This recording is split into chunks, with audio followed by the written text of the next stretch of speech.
Physics के इस session में आप लोगों का बहुत बहुत स्वागत है। आज हम बात करेंगे ऑप्टिक्स के नेक्स्ट टॉपिक की, क्योंकि लगातार हमारे ऑप्टिक्स के लेक्चर हो ही रहे हैं। उसी में हमारा ये नया टॉपिक है, जो कि हमारा नेक्स्ट टॉपिक है। नया क्या कह सकते हैं, इसको नेक्स्ट टॉपिक कह सकते हैं। वो है गोलीय अवतल पृष्ठ के अपवर्तनांक का सूत्र, यानी गोलीय अवतल पृष्ठ के अपवर्तनांक के सूत्र की व्याख्या हम लोग करेंगे कि उसका अपवर्तनांक के सूत्र क्या हो सकता है। बहुत आसान तरीके से आपको चुटकियों में समझ में आ जाएगा कि गोलीय अपवर्तनांक का सूत्र क्या है आपका। चलिए अब हम इसको आगे बढ़ते हुए स्टार्ट करते हैं। क्या है हमारा गोलीय अपवर्तन का सूत्र।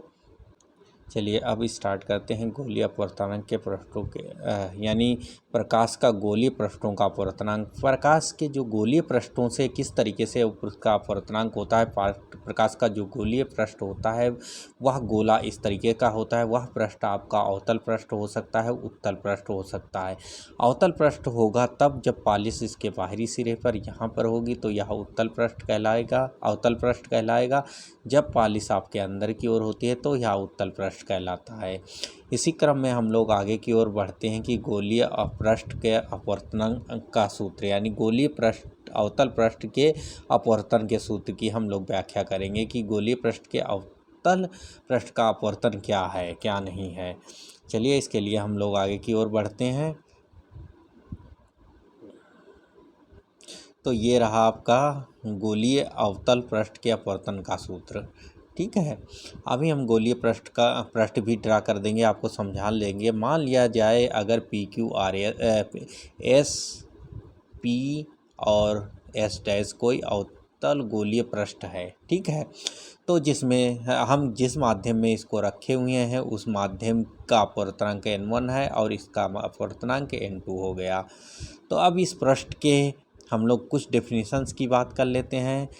तो यहाँ पर आ जाती है आपकी डेफिनेशन ये कि जो पृष्ठ है अवतल गोलीय पृष्ठ आपका, उसका ध्रुव पी ध्रुव ये कहलाता है, आपका पी ध्रुव है। और उसका वक्रता केंद्र उसके आगे कहीं पर यहाँ पर होगा, जिसे हम वक्रता केंद्र सी कह सकते हैं।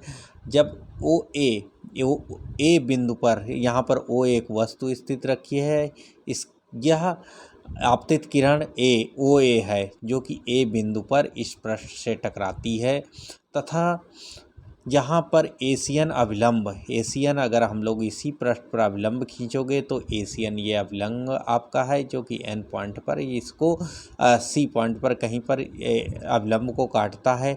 सघन माध्यम होने के कारण अपवर्तित किरण ए बी अभिलंब की ओर मुड़ जाती है, जो कि ए बी हमारा अभिलंब है या ए बिंदु है और बी बिंदु जो पीछे का ए बी अभिलंब है उधर की ओर को किरण मुड़ जाती है। चलिए इसको हम लोग, और जहाँ की हम बात करते हैं कि माध्यम का जो परावैद्युतांक है, परावैद्युतांक की बात करते हैं, माध्यम का अपवर्तनांक की बात करते हैं, तो माध्यम का अपवर्तनांक n2 हो गया।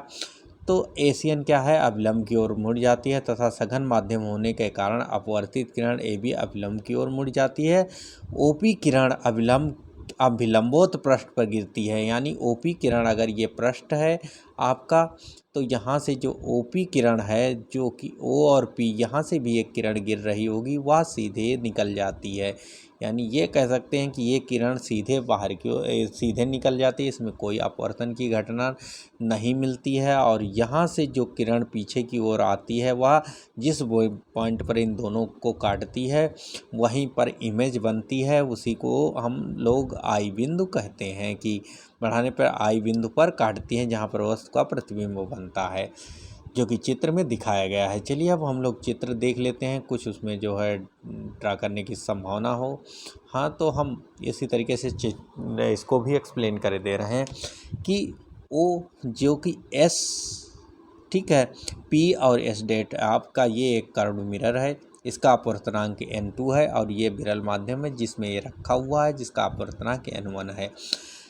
ओपी से एक किरण ओ ए डैश पर इस बिंदु को काटती है और वह अभिलंब अगर हम ए सी अभिलंब को ड्रा कर दें तो ए सी एन हो जाएगा, पीछे की ओर चला जाता है, जो कि हमारा सी बिंदु पर एक दूसरे को काटते हैं। ठीक है, ड्रा कर लेते हैं। अब चूंकि यह किरण अपवर्तित सघन माध्यम है, अविलंब की ओर मुड़ जाएगी। बी डैश जब अविलंब की ओर मुड़ जाती है तो अब जब उसको हम सीधा ड्रा करते हैं तो यह कहीं यहाँ पर इसको काटती होगी। अब इसी तरीके से आपका ओ ये बिंदु और पी बिंदु है, ठीक है। यहाँ से गुजरने वाली जो किरण है वह सीधे आपकी निकल जाती है इस डायरेक्शन में।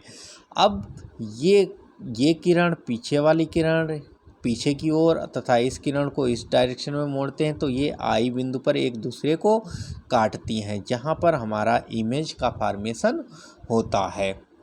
चलिए अब आगे की ओर हम लोग इसमें देख लेते हैं कुछ चेंजेज हुए, तो हम आगे की ओर बढ़ते हैं। अब हम साधारण सा एक नियम लगा लेते हैं जो कि हमारा वृत्तीय नियम है। अगर हम लोग बात करें कि त्रिभुज ओ सी ए की, यानी ओ सी ए की हम लोग बात करें तो जैसे त्रिभुज ओ सी ए की बात करते हैं, ठीक है। और यहाँ पर आप एक बात याद रखिए कि एम पी हमेशा बराबर ये अल्प दूरी पर होते हैं, अतः एम पी के बीच में जो न्यूनतम दूरी होती है वो बहुत कम होती है। तो उससे पहले ओ सी ए त्रिभुज से पहले हम लोग सारी दूरियाँ जो लेफ़्ट साइड की दूरियाँ होती हैं किसी भी मिरर्स की वो हमेशा निगेटिव होती हैं, राइट साइड की दूरियाँ पॉजिटिव होती हैं।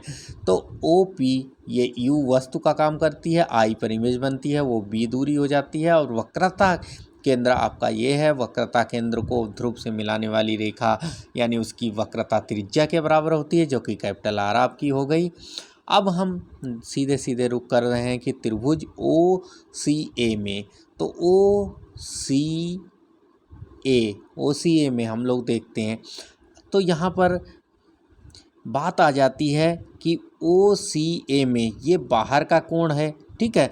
बाहर का कोण सामने के दोनों कोणों के योग के बराबर होता है। ये तो अब आई हो गया कोण, तो यानी जो यहाँ पर जो गामा एंगल दिया गया है वह अल्फ़ा प्लस आई एंगल के बराबर हो जाएगा आपका, ठीक है।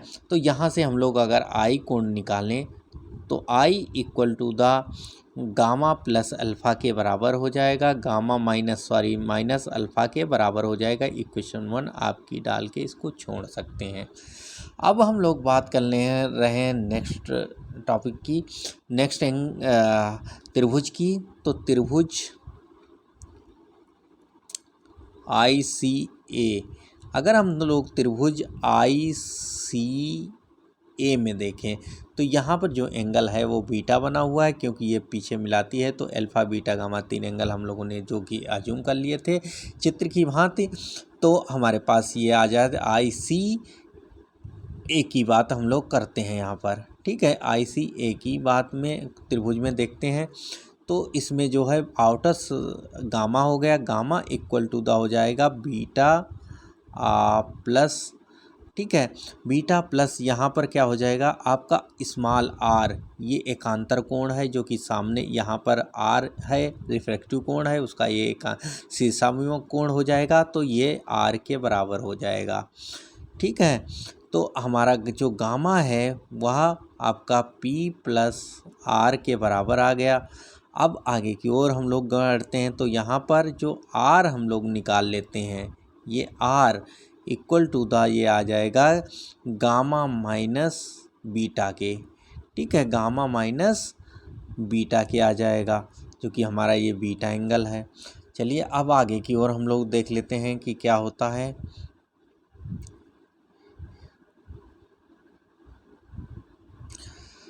तो हमारे पास दो इक्वेशंस आ गई। एक तो पहली आ गई कि आई इक्वल टू द आपके पास हो गया गामा माइनस अल्फ़ा और दूसरा आर इक्वल टू द हो गया गामा माइनस बीटा हो गया।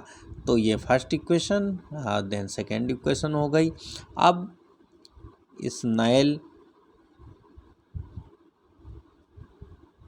के नियम से, ठीक है, अब हम लोग स्नेल का नियम लगा देते हैं क्या है, ठीक है। तो स्नेल का नियम क्या है कि sine I upon sine are equal to the हो जाएगा ये N2 सापेक्षिक माध्यम अपान N1 हो जाएगा। अब ये साइन आई की वैल्यू वहाँ से रख दें, स्मॉल आर की वैल्यू यहाँ पर हम लोग रख दें, तो हमारे पास देखते हैं कि इक्वेशन क्या बन के निकलती है। तो हम लोग पहली बात तो इस इक्वेशन को अगर हम पक्षांतर कर लें तो हमारी एक समस्या का हल निकल आएगा। तो वो इस समस्या ये है कि आपके पास तो यहाँ पर n1 sine I equal to the हो गया आपका n2 इंटू साइन आर, ये पक्षांतर कर लिया हमने इक्वेशन में। जहाँ आप जानते हो जहाँ साइन जो आर एंगल है आपका वह बहुत ही स्मॉल है, आर बहुत छोटा कोण है, आई और आर वेरी स्मॉल एंगल, ठीक है। तो ये बहुत ही स्मॉल एंगल है, अतः जो sine I equal to the i के हो जाएगा और इसी प्रकार से sine are equal to the are के हो जाएगी। जब छोटी वैल्यू होती हैं, बहुत ज़्यादा छोटी, क्योंकि कर्व मिरर जितना डायग्राम में बनाया गया है उतना कर्व होता नहीं है, इसलिए हम ये बात आपको समझा रहे हैं कि जहाँ वहाँ पर बहुत ही कर्व एंगल बहुत हल्का सा होता है, तो आई एंगल यहाँ से बनता है वो बहुत ही छोटा होता है और आर भी एंगल आपका बहुत ही छोटा होगा, रिफ्रैक्टिव एंगल, इसलिए यह sine I equal to the are के हो जाता है, जो कि वैल्यू क्वेश्चन नंबर 3 में अगर हम रख दें तो हमारे पास ये हो जाएगा कि n1 I equal to the n2 into R. Equation number ये 4 हमारी पड़ गई। चलिए अब आगे की ओर हम हल कर लेते हैं क्या होगा। अब हम देखते हैं कि ये बहुत ही इम्पॉर्टेंट हमारी इक्वेशन आ गई। अब हम इसी डायग्राम में देखते हैं कि अगर ये कोण जो है, ये जो एंगल हैं ये बहुत ही अल्प होंगे, क्योंकि अगर आई एंगल बहुत अल्प है और आर एंगल बहुत अल्प है तो अल्फ़ा बीटा और गामा भी एंगल बहुत अल्प होंगे। अतः हम लोग यहाँ पर पाइथागोरस की प्रमेय का उपयोग करते हुए हम लोग यहाँ पर दूरी निकाल लेते हैं कि क्या है। तो हमारे पास फ़िलहाल आगे की ओर बढ़ते हैं। तो जब निकल के हमारे पास आ गया था n1 I equal to the n2 R, तो आई और आर की वैल्यू हम लोग वहाँ से 1 और 2 इक्वेशन से रख सकते हैं। तो n1 into gamma minus alpha और इसी तरीके से n2 equal to the gamma minus beta हो गया, ठीक है। ये हमारे पास इक्वेशन यहाँ तक निकल आई। अब हम थोड़ा और इसको समराइज़ कर लें इक्वेशंस को कि गामा दोनों जगह कॉमन है, n1 में भी है n2 में भी है। तो हम जब इसको खोलते हैं इक्वेशंस तो n1 gamma minus n1 alpha equal to the हमारे पास n2 gamma minus n2 beta आ गया, ठीक है। ये हमारे पास इक्वेशन आ गई। अब वह उसी प्रकार से हम आगे की ओर बढ़ते चले जा रहे हैं। तो हम ये और ये एक साइड में अगर हम ले आएँ और इसको इधर ले आएँ तो हमारे पास जो इक्वेशन आ जाएगी वह इस तरीके से आ जाएगी। गामा कांस्टेंट हो गया तो ये n2 माइनस n1 मिल गया इक्वल टू द हमारे पास यहाँ पर बचा वह अब पॉजिटिव ये हो जाएगा, इधर चला जाएगा। तो n2 beta minus n1 alpha हमारे पास आ जाएगा, ठीक है। अब ये इक्वेशन नंबर आप 4 या 5 आप डाल के 5वीं इक्वेशन नंबर आप डाल के छोड़ दीजिए, क्योंकि अल्फ़ा बीटा गामा के वैल्यू अब हमें यहाँ पर सब्स्टिट्यूट करने हैं। अब देखते हैं इक्वेशन क्या आएगी। चलिए अब नेक्स्ट पेज पे आ गए हैं, तो अब हम इसको हल करके देखते हैं इक्वेशन आएगी। चूँकि अल्फ़ा बीटा गामा कोण अल्प हैं, ठीक है, छोटे हैं, अतः आपका जो हो जाएगा अगर हम लोग वहाँ से एंगल से देख लें, एंगल में से तो वहाँ पर अल्फ़ा इक्वल टू द आपका टेन अल्फ़ा की निष्पत्ति के बराबर हो जाएगा। तो tan alpha equal to the AM by divide by MO हो जाएगा। यानी ये MO जो A है वह M पॉइंट उसके अति समीप है, तो यह MP के बराबर हो जाएगा। यहाँ पर AP हो जाएगा AM, तो H अपान यह आपका हो जाएगा -U, क्योंकि राइट साइड की डिफिनीशंस है। इसी प्रकार से बीटा इक्वल टू द हो जाता है 10 बीटा इक्वल टू द है ये H अपान -B हो जाएगा। अब जो आपका गामा इक्वल टू द होगा वह 10 गामा के इक्वल टू द हो जाएगा। यह H अपान -R हो जाएगा। अब हम लोग अल्फ़ा बीटा गामा की इक्वेशन के वैल्यू हम इक्वेशन नंबर 5 में रख देते हैं। जैसे हम इक्वेशन नंबर 5 में अल्फ़ा बीटा गामा की वैल्यू रखते हैं तो हमारे पास जो इक्वेशन आएगी वह इस तरीके से आ जाएगी। N2 बीटा की वैल्यू रख दो तो H अपान -B और -N1, ठीक है, अल्फ़ा की वैल्यू रख देते हैं तो H अपान -U। आप इसी प्रकार से आप ये N2 -N1 इंटू गामा की वैल्यू रखते हैं, N1 इसी में गामा की वैल्यू रखते हैं तो H अपान -R हो जाएगी। ये वक्रता त्रिज्या के बराबर हो गई। अब हम इसको पक्षांतर करते हैं, थोड़ा हल करने की कोशिश करते हैं। तो माइनस साइन यहाँ भी इंट्रोड्यूस है, माइनस साइन यहाँ भी इंट्रोड्यूस है। तो अगर माइनस साइन हम कॉमन लेकर हल करते हैं तो यह हमारा आ जाए, और H इसमें भी है तो H, तो ये N2/B माइनस N1 जो कि ये था N1/U इंटू इधर आपने BH कॉमन ले लिया, बराबर हो जाएगा N2 -N1 अपान R और इंटू H। अब देखो ये H यहाँ से, ये H यहाँ से कट गया। हमारे पास जो सिंप्लीफाई होकर इक्वेशन आई वो क्या आई, N2/B minus N1/U equal to the N2 -N1/R।